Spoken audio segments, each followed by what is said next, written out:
Konbanwa. Good evening. Watashi wa ORF. My name is Dhruva. I look forward to your kind support. This is the Roundtable Tokyo. Good evening, everyone. My name is Dhruva Jaishankar. I'm the Executive Director of ORF America. And on behalf of our hosts and organizers, welcome to the first Raisina Roundtables Tokyo. Over the next 2 days, you will hear from policymakers, political leaders, and business leaders from Japan and India, two of the world's 5 largest economies, as well as our partners from the United States of America, from Australia, from Korea, Singapore, and Fiji, amongst other places. We meet here in Tokyo at a very special and important time for developments in the Indo-Pacific. Tonight, it's a great honor to have, you will be hearing from our 3 host organizations, a former Prime Minister of Japan, cabinet members, 2 serving cabinet members, and ambassadors from the diplomatic community. And so without further ado, let me invite to the stage our first host, Maeda Tadashi-san. He is the chair of the Japan Bank of International Cooperation. He's a great friend of us in India. And he really has been a driving force behind making this event happen. So without further ado, Maeda-san, please.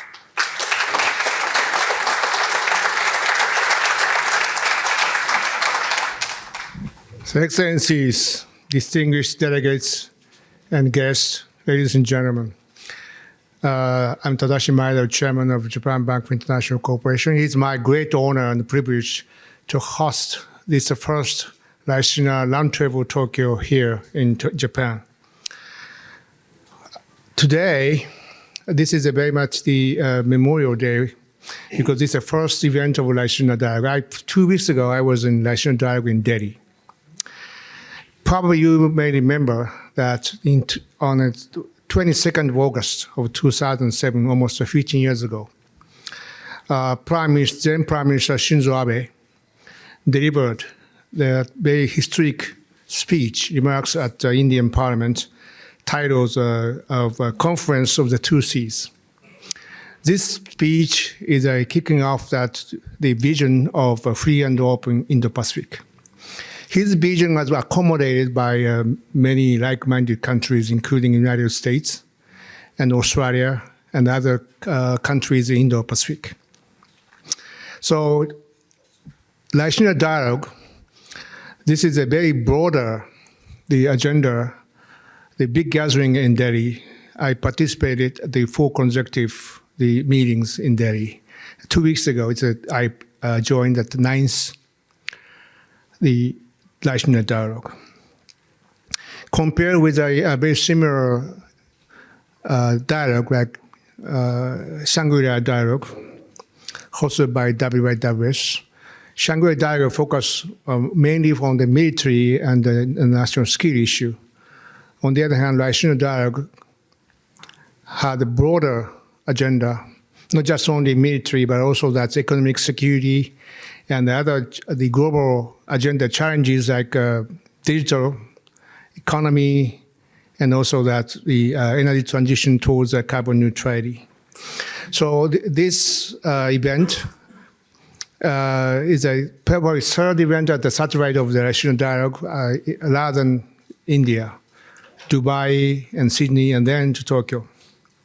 So tomorrow, we're going to have a very deep and prosperous, meaningful dialogue among the experts and also the business leaders and political leaders on the common agenda between Japan and India, like economic security, economic statecraft, including digital transformation and energy transition, and equity finance, and also moreover that how we are able to foster this partnership among the Quad. We are the core member of the Quad among the 2 Asian democracies.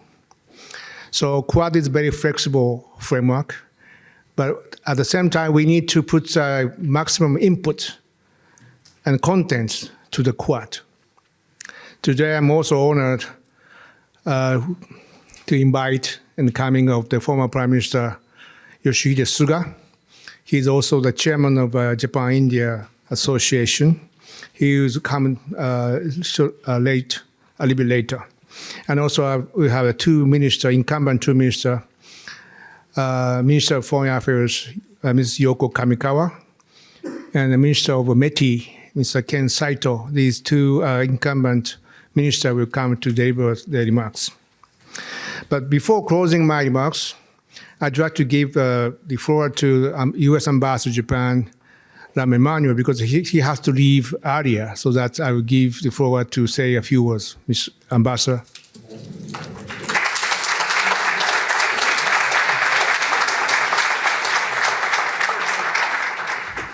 Thank you. The truth also is I do have to leave earlier, and he knows I'm being a little devilish. I'm from Chicago, and there's a very famous band from Chicago, a rock and roll band called Wilco, and they're playing right across the street. So while I like you, I like the band just slightly more than I like all of you. So I want to thank you for this one time I get an early absence for this, so thank you.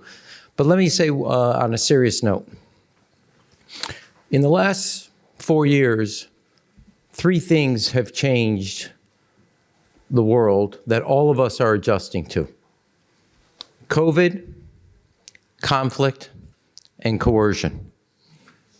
Those 3 C's have fundamentally upended all the assumptions that the world operated under over the last 30 to 40 years. We're all adjusting in that period of time. And one of the adjustments that are important for all of us is how important it is the friends you have and the friends you keep. The people you trade with, the people you work with diplomatically, the people you also not only work with diplomatically, develop with diplomatically, but also invest with. Because those are trusted allies. Not just allies, but they're also trusted friends. Because if you can't trust them, it has a big difference, as we all learned during COVID, as we all learned during different periods of economic coercion, that if they're not trusted, they can't be your ally in so many different levels. Often what happens when you think of deterrence, you think of defense. When you think of deterrence, you think of diplomacy. What often gets lost is not enough focus on development. And I'm hoping that in this conference that we do a lot of time, a lot of thinking about how to use our investment in infrastructure, food security, energy security, economic development, and investment in other communities throughout the region, and that collaboration and economic cooperation as an added component that sometimes falls off, but is all part of the collective deterrence. That is economic development. And I think even for the United States, we spent the last 30 to 40 years, like the rest of us, take the area of energy. It was often thought of as a resource. There's no way post what happened in Europe that energy can ever be just a resource. It's a strategic asset. And if it's a strategic asset, working with like-minded countries who see the world the same, see the opportunities the same way, see the challenges the same way, would work together collaboratively in development of alternative energy sources, renewable energy sources, and the security of energy kind of a trade in a way as an exponentiation and an extension of economic statecraft. So this conference could not come at a more important time, more important allies working together, and I will say at a very important time because Japan is at a point, as I've said before, and I think it's important to repeat, it's at a critical point as its economy is at a point that it has not been in the last 30 years. So I look forward to this conference, look forward to participating. I want to thank all the, not only participants, but the sponsors for making this happen. Thank you.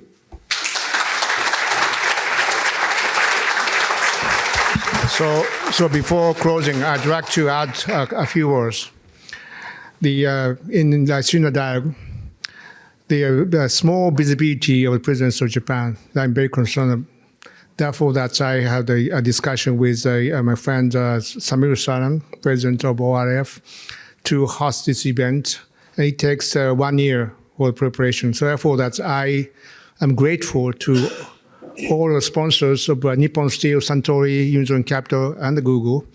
And also, I'm sincerely deliver my gratitude to the staffers of the ORF America, Keizai, Doyukai, and JBIC for its dedication and effort. Thank you so much.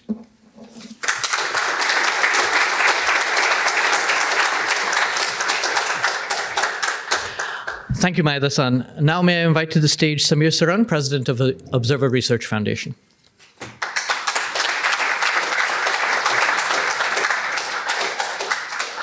Good evening, and a very warm welcome to Raisina at Tokyo. Maeda-san, who I'll just thank in a bit, invited us to Japan last year in August.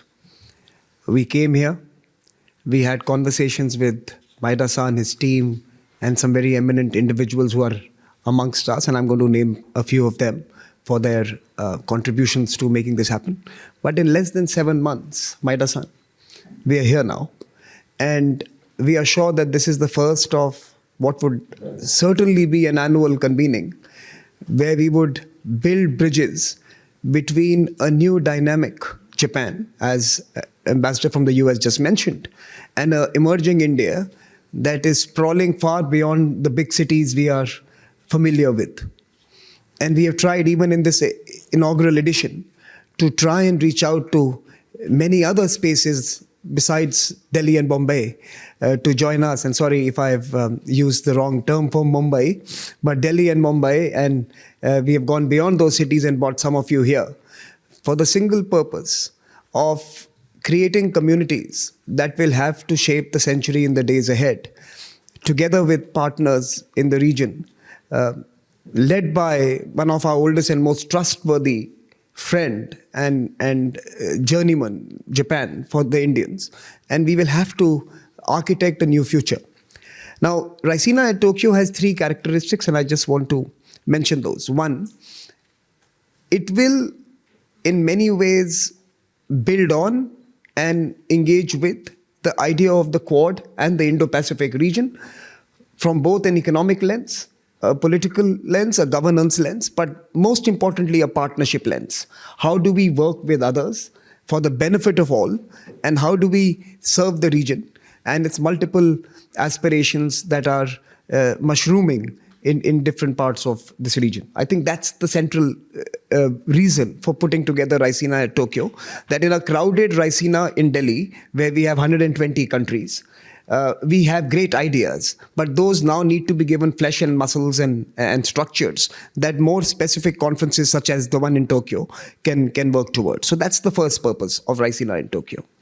The second purpose, that even as in this world we build real infrastructure and connectivity and investments with each other, we need to also invest in peoples of each other. And we are actually now deciding that we are combining our intellectual prowess, our ideational prowess, and our cultural and civilizational prowesses. We are going to combine all of these attributes that both Japan and India possess in plenty, to put frameworks and ideas and propositions that may be more suited and may be more relevant to many who are struggling to find choices that work for them. We are a world of plenty, and we are a world which has very few choices for those who need to respond to some of the more immediate needs. And Raisina at Tokyo is that choices framework, that can we come up with alternatives ways of doing business, of providing development, of responding to climate change, of using technology, of creating inclusion and providing finance to the last human on the planet in a manner that is both sustainable and gainful for all parties. And I think that's the second reason for Raisina at Tokyo, that can we all combine our capabilities, the soft capabilities, and put together a framework for the future. The third and most important element for Raisina at Tokyo is the immediate need the immediate need of the 3 C's that were mentioned by the ambassador from the US: coercion, conflict, and COVID, right? In many ways, in the most dynamic economic region of the world, we have perhaps the spaces of least integration. The fastest growing economic region is the most undergoverned economic space. The region with the most potential for growth has perhaps the most sparse infrastructural networks. Where digital economies are booming, digital regulation and digital conversations amongst different regulatory spaces is most feeble. Asia Pacific, Indo-Pacific, use your labels, choose your names, requires a new approach of integration in terms of governance and in terms of regulations. And Raisina at Tokyo is also this place where we want to come up with regulatory ideas that will serve the region for the future, that will integrate our people better, where geoeconomics, geopolitics, and human security and human needs all coalesce into one common conversation. Everything is political. Everything has today a certain dynamic that makes it difficult to engage with. But we have to simplify it and understand that eventually these conversations impact individuals, and we need to serve those individuals. Drop the jargons, drop the zero-sum approaches in our own thinking, and work for the betterment of at least 1.5 billion people that Japan and India jointly host in our own countries, but also the much wider region that is much bigger as well. A few thank yous. First, of course, to the chair of Raisina at Tokyo, and thank you, Maeda-san, for agreeing to be the chair of this process. He wears many hats. He's the chairman of the Japan Bank of International Cooperation. He's the chair of the Raisina Roundtable at Tokyo. He's a member of the ORF's Global Advisory Board. He's a special advisor to the Cabinet and Prime Minister of Japan. And of course, he's my mentor and guru. So multiple hats, but thank you for wearing all those hats, and thank you for making this happen. Let me also thank Takeshi Niinami-san, chairperson of Keizai Doyukai, and also the CEO of Suntory Holdings. And again, we met in August, and you embraced this project, this idea, and made this happen. Thank you so much for all your support. Let me also thank Yamamoto-san, CEO of Unison Capital, again, for your ready embrace, willingness, friendship, and your presence in Delhi just a few days ago. And thank you for receiving us here. Let me also thank Hashimoto-san, CEO of Nippon Steel, for the ready support. And of course, Wilson White, Heather, and Andrew from Google for being super excited and for adding an American flavor to this conversation. Lots of others, including His Excellency Biman Prasad for being here, the Deputy Prime Minister of Fiji, Ambassador C.B. George, who I think was more excited than I was in doing something like this in this city. So thank you for your energy and encouragement. And of course, Rajesh Shah and others who are here awake, who have all joined us. So thank you so much for coming here. Thank you so much for joining this inaugural edition. You will always be the first few who came here to something that is going to become a long journey together. And I hope we build businesses, we build conversations, we build ideas, and we respond to the aspirations, and we build dreams as well. Thank you so much.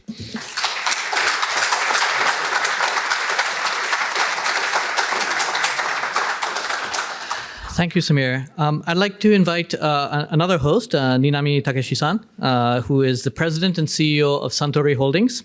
He is also the chairperson of Keizai Doyukai, Japan's Association for Corporate Executives, and has been an indispensable organizing partner for us. Thank you.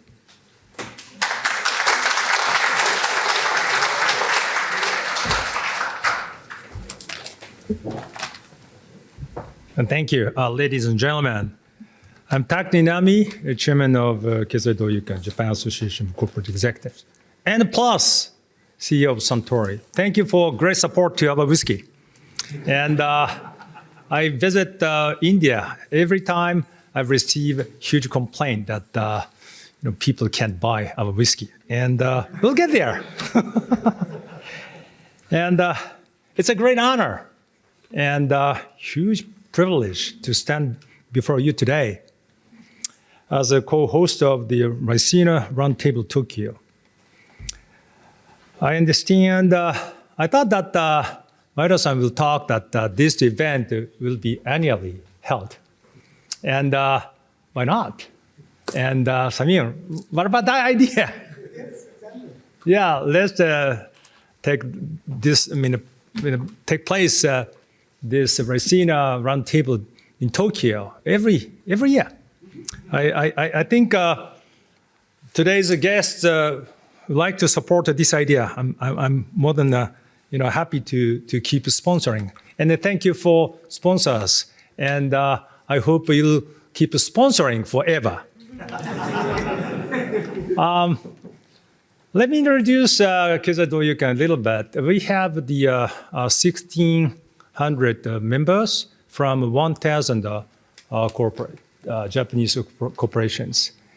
And we are very active to talk to the government and even civil society to better the society. And always we are keen about policy proposal formulation, including geopolitics. And I'd like to thank our distinguished guests today from many organizations for taking the time to join us. I actually visited New Delhi last March to chair the Trilateral Commission's plenary meeting in Delhi. We were grateful to have Minister Jaishankar as a guest. I was inspired by passion and the energy of everyone I met in India. They all had the conviction that tomorrow will definitely be better than today. Such optimism offers a powerful inspiration for Japanese people, and it drives us to look for more ways to collaborate with India.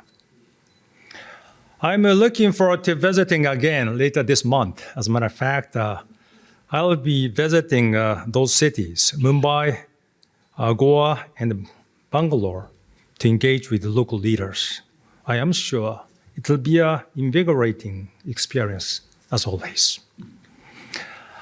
I am grateful very much that ORF has decided to host the regional edition of Dialogue in Japan for the first time. Thank you, Samir. Thank you so much, Maeda-san. Thank you. I know this is a huge effort, but kind of quick since we met for the first time, right?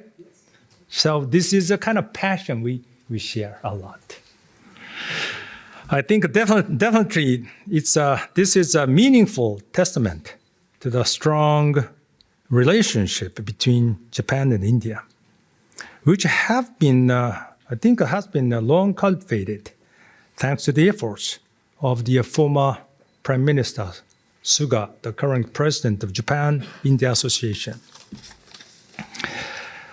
I firmly believe Japan's vision for free and open Indo-Pacific and India's Act East policy converge to promote peace and stability in the broad Indo-Pacific region. I firmly believe we can leverage the strength of our partnership to address emerging global challenges such as climate change, pandemics, and the geopolitical tensions. That's why I decided to set up the India committee, now led by Maeda-san. He's everywhere, as a matter of fact. He's doing, and I am so surprised that he's doing everything in the world, not only in Japan. So where is he? And I believe that promoting a deeper understanding, not just in business, but also our government, and both governments, I would say, academic communities and the people is of utmost importance. To be honest, our countries still lack this understanding and need to bridge the gap through active dialogue like this. We need it. More engages between two countries. And by fostering people-to-people exchanges, promoting crucial diplomacy, and investing in education and research collaborations, Japan and India can build enduring bonds of friendship and understanding that transcend geopolitical boundaries. I think I totally the remarks delivered by the three gentlemen. Trust is everything, and over the series of the engaged like this, definitely we can build a further trust. But we need more. We need more. So that's why what we have to do is very clear. So I look forward to harnessing our collective wisdom to ensure success of inaugural Raisina Roundtable Tokyo.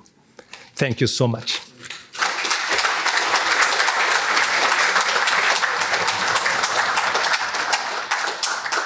Thank you. We now have the honor and privilege of a brief address from former Prime Minister Suga Yoshihide. He is chairman of the Japan-India Association and was for many years chief cabinet secretary, and also, of course, served as prime minister. Without further ado, Prime Minister Suga.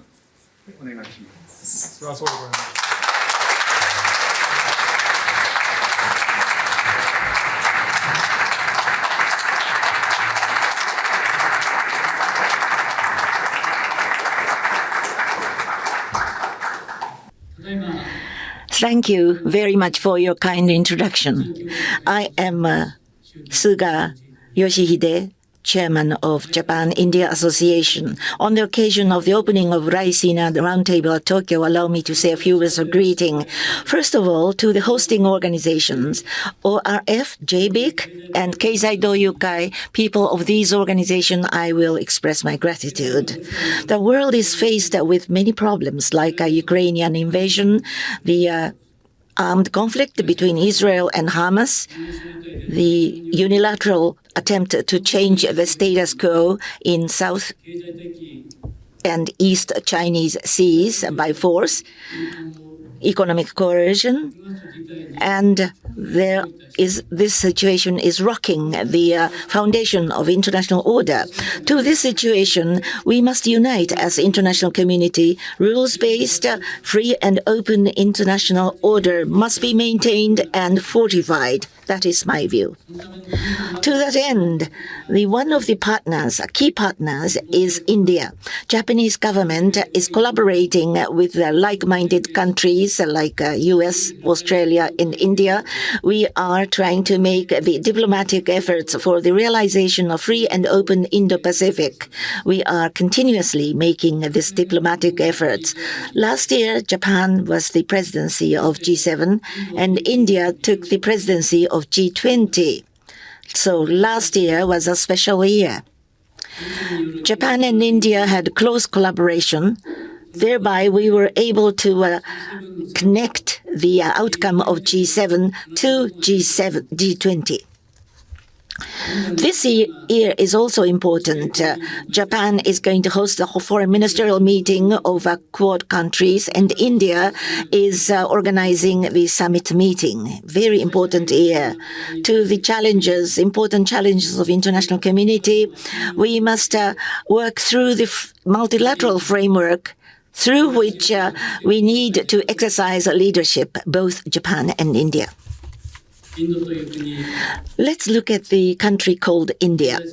India had shown remarkable economic growth. In fiscal 2022, GDP growth rate was 7.0%, very high level of economic growth. According to IMF, by 2026, India will supersede Japan and it will reach the fourth largest economic powers of the world. In terms of population, last year, in mid-last year, India surpassed China, and it is said that India is now the most populous country in the world. Last year, in July, I led an economic mission of Japan comprised of 103 business leaders, comprised of 54 companies. I visited India. First city I visited was Ahmedabad. There I saw what was going on in the construction of the flagship project of a high-speed railway. And they were building structures utilizing broad and vast areas at a full speed. Construction was going on, and I was overwhelmed by the steam. In the past, Japan also built bullet train that supported the high economic growth of Japan. With the completion of high-speed rail, India would further achieve even further economic growth. That is the great expectation that I have from this project. In March of 2022, at the Japan-India Summit meeting, Prime Minister Kishida and Prime Minister Modi presented the objective of having 5 trillion yen toward India for coming 5 years, comprised of public and private sector investment. Japan-India Association will solidly support such governmental efforts and undertakings so that we will seek the further development of the relationship between the two, and we would like to support the contribution of Japanese companies into the Indian economic growth. JBIC conducted a questionnaire survey covering Japanese manufacturing companies. This was the survey in 2023. According to the survey result, India ranked by far the first ranked promising country of the area. Like this, there is a high expectation vis-à-vis India. At the same time, the number of Japanese companies going into India have leveled off more or less at 1,400. The backdrop to this leveling off is that some companies are careful about going into India, bearing in mind the current situation of Indian business climate environment. Bearing in mind this situation, when I went to India in July last year, I told Prime Minister Modi that I have requested the improvement for the business climate of India. Strongly, I made this request. The first one is the consistent tax system. The second one is the upgrading and improvement of the investment climate, like distribution and logistics infrastructure. The third was the bilateral credit scheme regarding climate change. Establishment of such scheme, very important. I have presented these matters.